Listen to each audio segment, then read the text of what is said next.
Welcome back to the Flower Shop Girls podcast.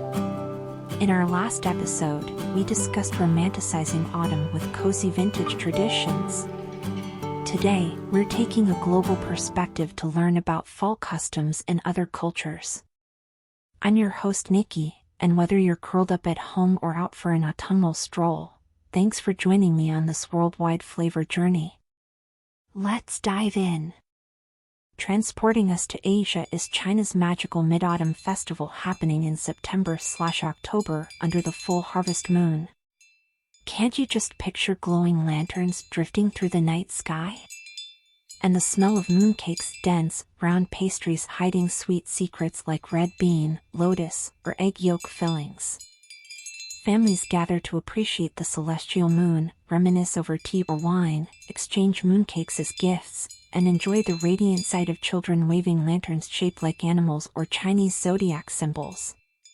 It's a time to express gratitude for the autumn harvest and reunite with loved ones under the moon's ethereal glow. I don't know about you, but it sounds simply enchanting to me. From Moon Appreciate in China, we travel next to Mexico where fallen ancestors are honored in a lively, colorful way for Dia de Muertos. Now we dive into Mexico's vibrant Dia de Muertos from October 31st through November 2nd. Just imagine the energy of this Day of the Dead celebration. Festive marigold flowers adorn ofrendas, ornate altars honoring deceased loved ones with their favorite foods, drinks, photos, and possessions. Sugar skull decorations and joyful costume parades flood the streets as people dress as skeletons and calicas.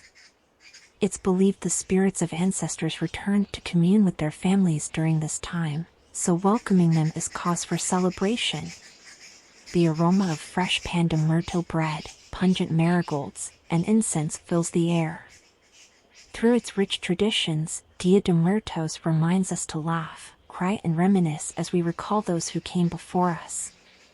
Doesn't it warm your heart to envision such a colorful, spirited way to connect with past generations? Now we go from Mexico to Munich, Germany, where beer, brats, and lederhosen take center stage for the iconic Oktoberfest. Now let's raise a stein to Munich, Germany's epic Oktoberfest. This iconic festival dates back over 200 years to 1810. It's essentially the Super Bowl of beer celebrations. Can't you just envision massive beer tents overflowing with people cheering Prost as they clink giant mugs of lager? Bratwurst sizzling, pretzels overflowing, oompa bands and lederhosen playing folk songs. It's a sensory overload. On the carnival grounds, people sporting Bavarian hats and dirndls ride roller coasters and play carnival games between beer hall stops. By the final weekend, more than 6 million lively people will have taken part in the 16-day event. From the towering taps pouring over 200 different brews to the infectious atmosphere of music and revelry, Oktoberfest truly embodies German festivity. Maybe I'll see you there someday, raising a toast together in true spirit. Who's in? From beer festivals in Germany, we shift to an ancestral Irish Halloween tradition of carving turnips instead of pumpkins for jack-o'-lanterns. Now we travel to the Emerald Isle of Ireland to unearth a fascinating ancestral Halloween practice. Historically, rather than carving pumpkins, creative Irishmen hollowed out large turnips to make jack-o'-lanterns for Halloween. The creepy carved turnip faces peering out windows and lining paths warded off dangerous fairies and spirits who might spoil the fall harvest. This beloved tradition dates all the way back to the 18th century. Can't you envision cautious Irish children lighting up those eerie turnips on All Hallows Eve, hoping to keep mischievous pixies at bay? The carved bulbous turnips certainly make for a much more terrifying jack-o'-lantern than the typical pumpkin. What a creative way to repurpose nature's bounty for added harvest protection. I'd love to see those haunting turnips glow to life someday in Ireland. From carved turnips lighting up Ireland, we cross the Irish Sea to England, where autumn brings seasonal bounty to apple orchards. Hopping over to England, autumn ushers in lively harvest time at the county's beloved apple orchards. Can't you just imagine the sweet tart aroma as farmers gather bushels of crisp apples? Those fresh picks get pressed into sweet honeyed cider, baked into pies, tarts, and crumbles, and dried into fruit leathers. Yum! But the English fun doesn't stop there. Farmers also perform wassailing, an ancient English ritual to bless the trees, ensure a good cider season, and scare off bad spirits. Revelers drink hot cider from a wassail bowl, sing songs like apple tree wassail, and make noise-banging pots. How's that for a harvest hootenanny? Between the treats, the traditions, and the community spirit, autumn apple orchards encapsulate cozy English countryside vibes.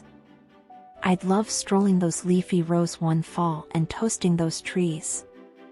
Across the globe in Japan, the fall harvest moon is admired through outdoor parties with moon-shaped treats. Now we head to the land of the rising sun, Japan. Here, the luminous full harvest moon in September and October signals it's time for Tsukimi moon viewing festivals. Families gather outdoors on blankets and mats once the moonrise begins, appreciating its tranquil beauty. They write haiku poetry, picnic on boxes filled with fall fruits and moon-shaped dango rice cakes, and sip sake while basking in the moonlight. In homes, Tsukimi decor centers around Suzuki grasses and displays of white pumpkins and peaches offered to the moon. It's a peaceful celebration of cosmic wonders and autumn's bounty. I don't know about you, but I'd love to be immersed in the tranquil moonlight while enjoying tasty mochi under the stars. Tsukimi seems like a magical way to revel in nature's gifts. What do you think? We've traveled far and wide, from Asia to Europe, learning about fall festivities across the globe. Now to wrap up our worldwide tour, we head back stateside to the good old USA. We've traveled the world discovering how different cultures celebrate fall. To wrap up, let's come back home to autumn traditions in the good old USA. Pumpkin patches full of plump orange gourds are an iconic start to the season for many American families. Kids love scouting for the perfect pumpkin to carve jack-o'-lanterns and bake into Thanksgiving pies. Speaking of Thanksgiving, turkey dinners, watching football games, and time with family make it a beloved national fall holiday. Americans also flock to apple and corn mazes this time of year for fun outings. And who doesn't love stomping into leaf piles, picnicking in the park under fall foliage, or sipping steamy cider donuts and hot apple cider at an orchard or farmer's market? From small-town parades to big college football games, colorful forests to decorated porches, fall in America is a much-loved time. What are some of your favorite U.S. autumn memories? Share in the comments. That wraps up our worldwide fall tour. Until next time. That concludes our global tour of how different cultures celebrate autumn. We learned about moon festivals, colorful ancestor traditions, beer-filled revelry, apple orchards, and moon viewing. There are so many ways to embrace fall's magic. Before you go, let us know, have you ever celebrated or taken part in any of the traditions we discussed from around the world? Share your experience in the comments. If you enjoyed this cultural fall tour, please like, subscribe, and leave a review to support the podcast. Feel free to share your feedback too. Join me next time as we cozy up to another nostalgic topic. Wishing you good health and happy harvests. Until next episode, stay curious and keep appreciating the customs that connect us all. Bye for now.